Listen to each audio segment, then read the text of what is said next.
Why, hello there, YouTube, and welcome to yet another top 10. So, we've done my worst movies of this year. We've done my best movies of this year so far of the channel, so far of this year. So, now we are doing my top 10 best TV shows of 2024 so far. So, from January to June. So, let's get going, shall we? So, it's all my personal opinion. If you have your own, fair enough. So, yeah. So number 10. So number 10 is True Detective Night Country. So the fourth season of the anthology crime drama series True Detectives, and this time going by an actual title, not just being called True Detectives Season 4.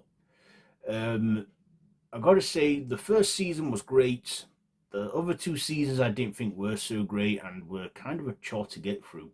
But this one was a good season, setting in a small Alaskan town where this one stars Jodie Foster solving a crime of the death of some researchers that were found frozen in the cold. And further down the rabbit hole, we find some dark mystery going on there, and a gripping season. I mean, the last two episodes I feel let it down a bit, but still an entertaining season. And if they keep elements like this going, if they do more of these, I think this is the way to go.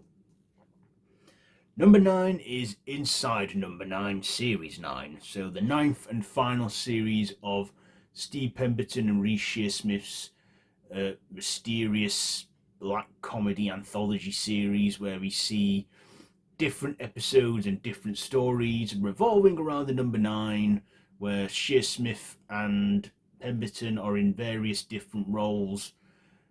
I thought was a good final season, and I thought, yeah, best end it now because they've done a lot of them, and I thought, yeah, a ninth and final series makes a lot of sense given that it's called Inside Number 9, and I think it wrapped up nicely with this final series. Number 8 is Renegade Nell, a mini series, 8 episodes that dropped on Disney Plus, following Nellie Jackson, a highway woman framed for a crime she didn't commit and must prove her innocence with the help of a little sprite fairy that gives her enhanced abilities when it goes into her body. Again, good action, some sort of piratey vibes there, an entertaining show. Number 7 is Knuckles, the first TV show spin off of the Sonic the Hedgehog franchise, dropped on Paramount Plus, where Idris Elba voices Knuckles, where Knuckles goes off on a quest of his own to find a friend and, someone to train. And, this, I believe, also sets things in motion for Sonic the Hedgehog 3, which is coming out this year at Christmas. And we get a brief, moment with Tails, with Sonic and Tails in there too in the first episode. But yeah, 6 episodes, half an hour each, easy watch, and I watched it all in one sitting. Number 6 is Ted. So again, a spin-off series of the Ted films. This is a prequel set in the 1990s following John and Ted in their young days in the 90s. I thought this was hilarious. It felt like Seth MacFarlane's Family Guy universe in live action. We got sheer randomness, pure Seth MacFarlane humour, some familiar faces in there from other stuff he's done. Just a fun series. And again, I watched this all in one day because I loved it that much. So yeah, funny series.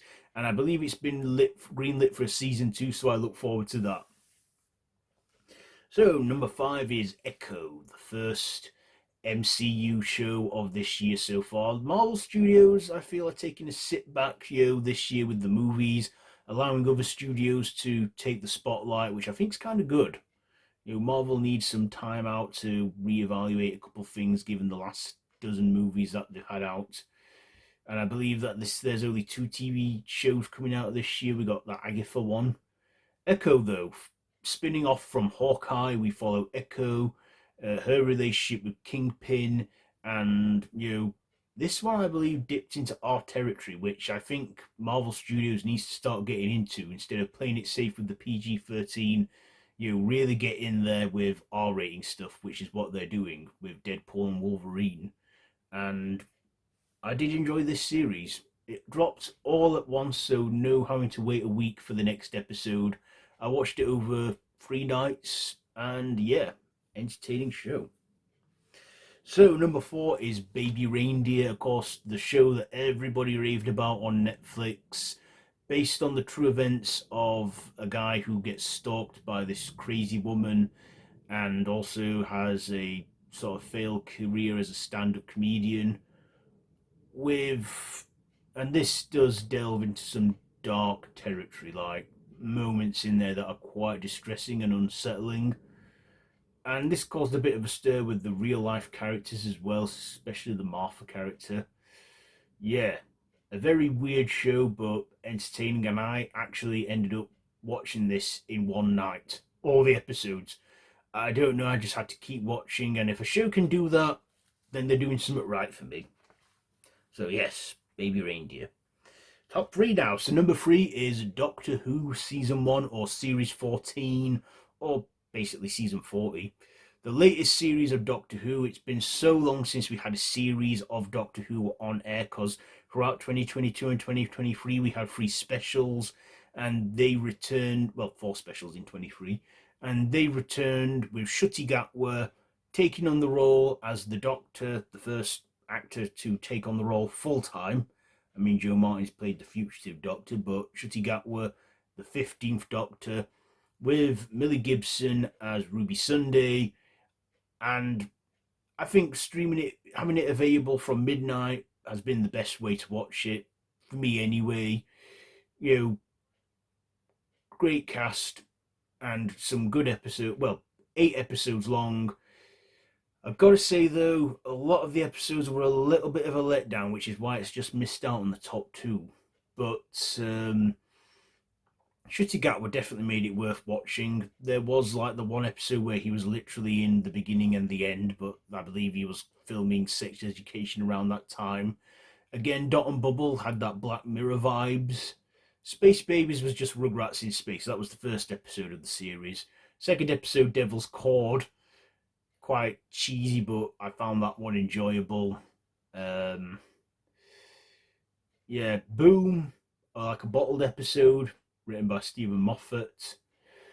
The 2-part finale, I did like. The return of a classic Who villain, but the finale not so great. But the penultimates tend to be better than the finale, because the finale usually tends to set things up for the next series and that. But yeah, Doctor Who Season 1 or Series 14, as you put it, airing on the BBC as normal in the UK, but outside of that, it's aired internationally on Disney Plus with the Disney deal. Give them more money to make better effects, I think. So number 2 is Extraordinary Season 2.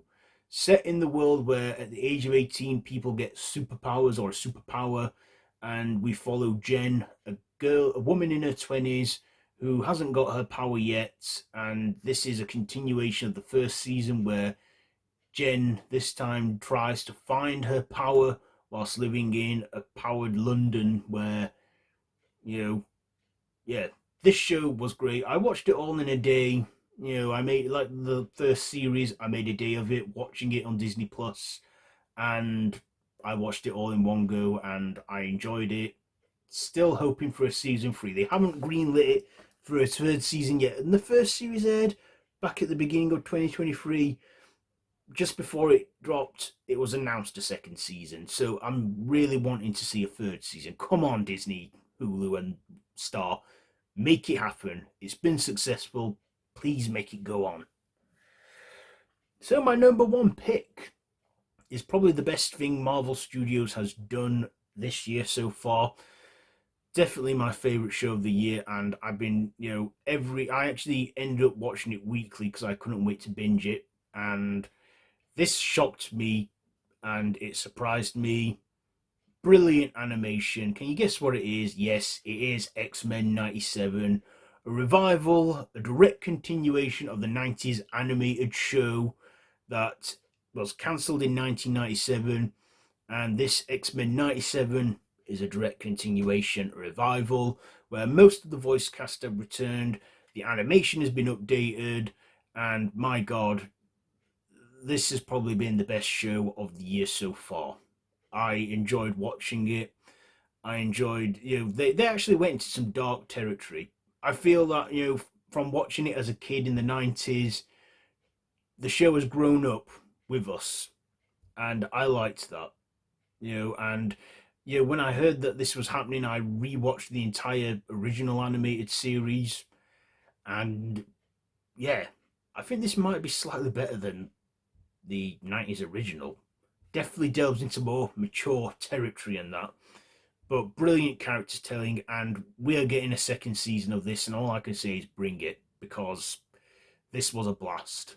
And like I say, it is my favorite, my best TV show of 2024 so far. So there you go. There is my top 10 TV shows of the year so far. What are your top 10? Let me know down in the comments below, and if you like this video, be sure to give it a big thumbs up. Share with your friends, and feel free to subscribe to the channel if you haven't already, and to hit that notification bell. I've been Random Ross, and this has been my top 10 favourite TV shows of the year so far. So, yeah, until next time, I bid you all a goodbye, friends. Goodbye.